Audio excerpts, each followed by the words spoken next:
Halo semuanya, selamat malam. Perkenalkan, saya Grevaldi. Pada video kali ini saya akan membahas materi perekonomian Indonesia, mulai dari pertemuan 8 hingga pertemuan 14.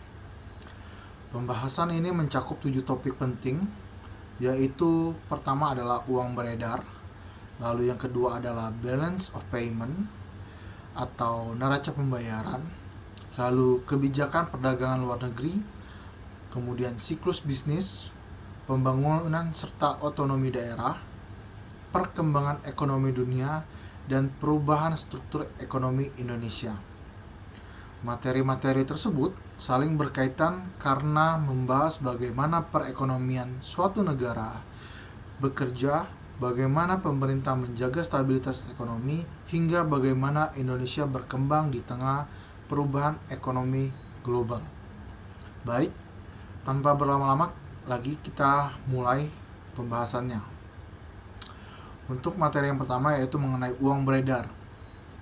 Secara sederhana, uang beredar adalah seluruh jumlah uang yang tersedia dan digunakan oleh masyarakat dalam kegiatan ekonomi. Uang memiliki peran yang sangat penting karena menjadi alat tukar dalam transaksi, alat penyimpanan nilai, serta satuan hitung dalam menentukan harga barang dan jasa. Di Indonesia, jumlah uang beredar biasanya dibedakan menjadi dua jenis, yaitu M1 dan M2. M1 merupakan uang yang paling liquid, terdiri dari uang kartal seperti uang kertas dan logam yang kita pegang, ditambah uang giral yang tersimpan di rekening giro dan dapat digunakan untuk transaksi kapan saja.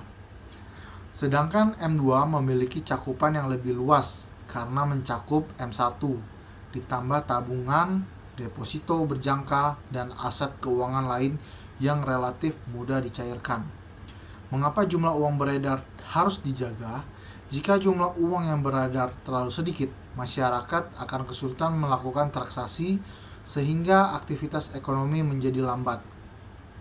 Sebaliknya, apabila uang yang beredar terlalu banyak, daya beli masyarakat memang meningkat tetapi dapat menyebabkan inflasi karena permintaan terhadap barang lebih besar daripada jumlah barang yang tersedia.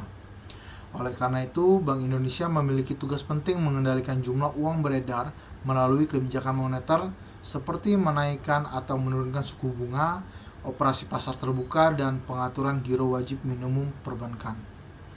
Sebagai contoh, ketika ekonomi sedang lesu, Bank Indonesia dapat menurunkan suku bunga agar masyarakat dan dunia usaha lebih mudah memperoleh pinjaman sehingga konsumsi dan investasi meningkat. Sebaliknya, saat inflasi terlalu tinggi, suku bunga dapat dinaikkan agar jumlah uang yang beredar berkurang. Dari penjelasan tersebut, dapat disimpulkan bahwa pengendalian uang beredar merupakan salah satu kunci menjaga stabilitas ekonomi nasional.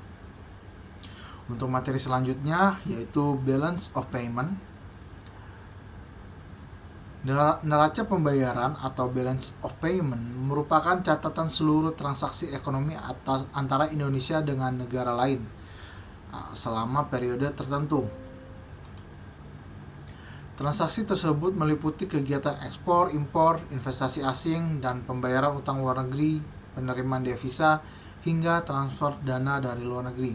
Secara umum, neraca pembayaran terdiri dari beberapa bagian, yaitu transaksi berjalan, transaksi modal dan finansial, serta perubahan cadangan devisa.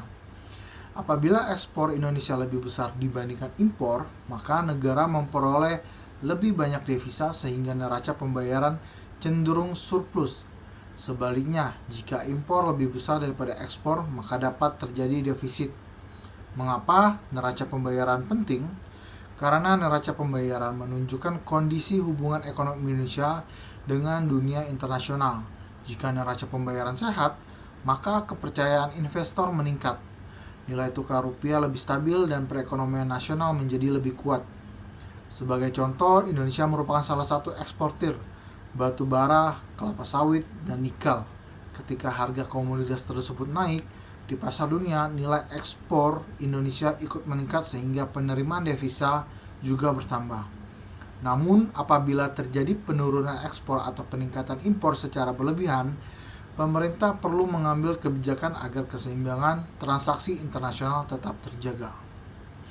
Mari kita lanjut ke materi yang ke-10, yaitu kebijakan perdagangan luar negeri. Pemerintah menerapkan berbagai kebijakan untuk melindungi industri dalam negeri, sekaligus meningkatkan daya saing produk Indonesia di pasar internasional. Secara umum, terdapat dua pendekatan utama. Yang pertama itu adalah kebijakan proteksi, yaitu kebijakan yang bertujuan melindungi industri domestik dari persaingan produk luar negeri.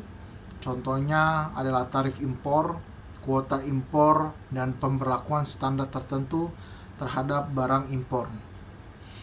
Yang kedua adalah perdagangan bebas, yaitu kebijakan yang memberikan kemudahan perdagangan antar negara melalui pengurangan hambatan tarif maupun non-tarif. Manfaat perdagangan internasional antara lain memperluas pasar, lalu kemudian meningkatkan ekspor, membuka lapangan pekerjaan, dan mendorong pertumbuhan ekonomi. Namun terdapat pula tantangan, misalnya seperti persaingan produk asing yang semakin ketat sehingga pelaku usaha dalam negeri harus terus meningkatkan kualitas, inovasi, dan efisiensinya. Kita lanjut ke materi yang ke-11 atau pertemuan 11, yaitu mengenai siklus bisnis. Secara umum terdapat 4 fase, di mana fase pertama adalah fase ekspansi, yaitu kondisi ketika produksi meningkat, lapangan kerja bertambah, pendapatan masyarakat naik, dan konsumsi ikut meningkat. Dan fase yang kedua adalah puncaknya, yaitu saat pertumbuhan ekonomi mencapai titik tertinggi. Setelah itu muncul fase kontraksi atau perlambatan ekonomi, di mana produksi mulai menurun dan aktivitas ekonomi melemah.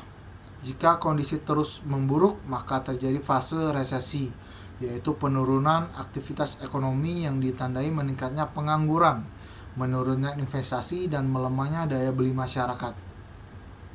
Setelah melewati masa sulit, ekonomi perlahan memasuki tahap pemulihan hingga akhirnya kembali mengalami ekspansi.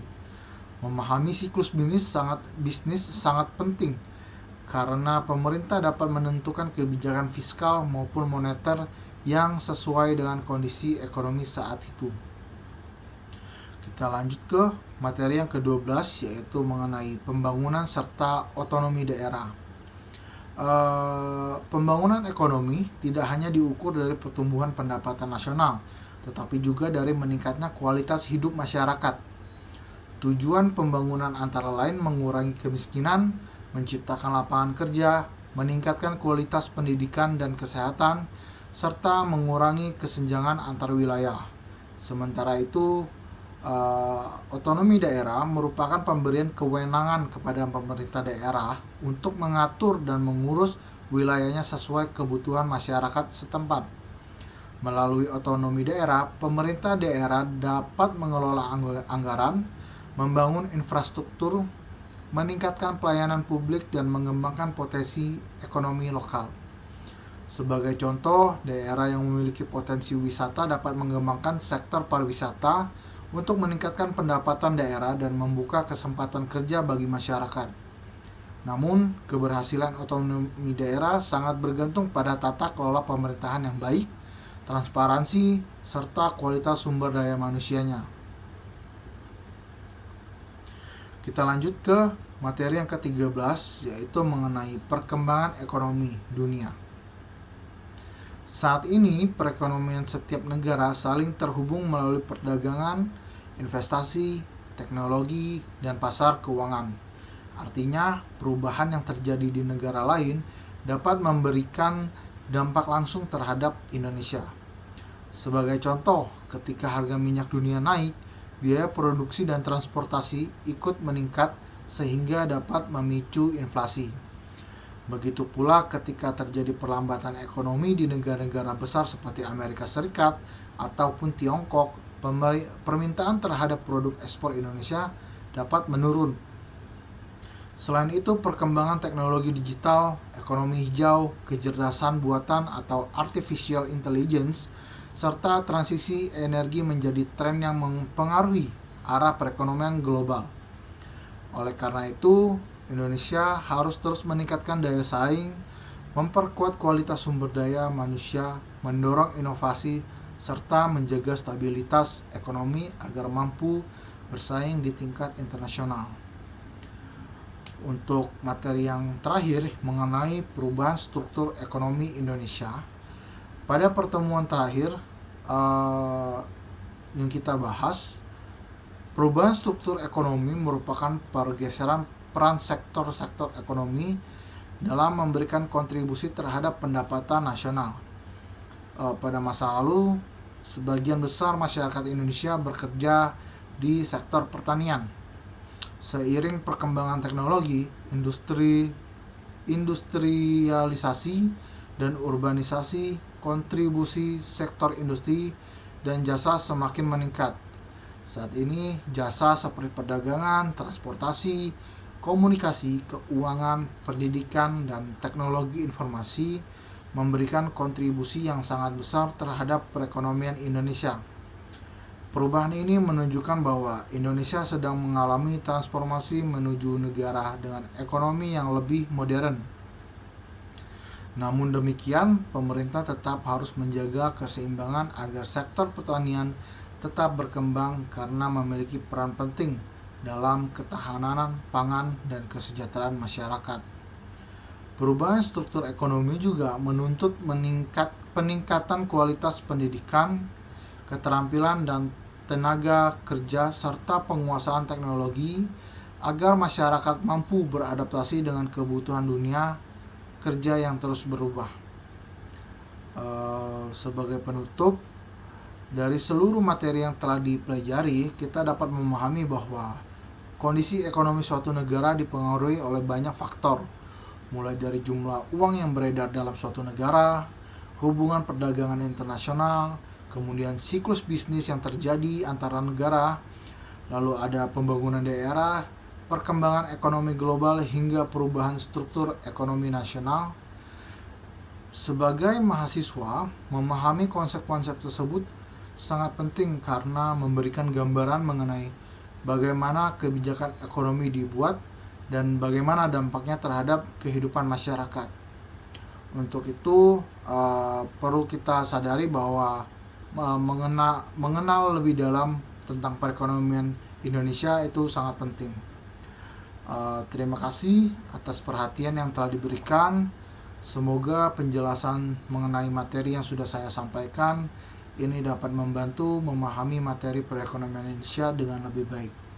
Terima kasih dan selamat malam.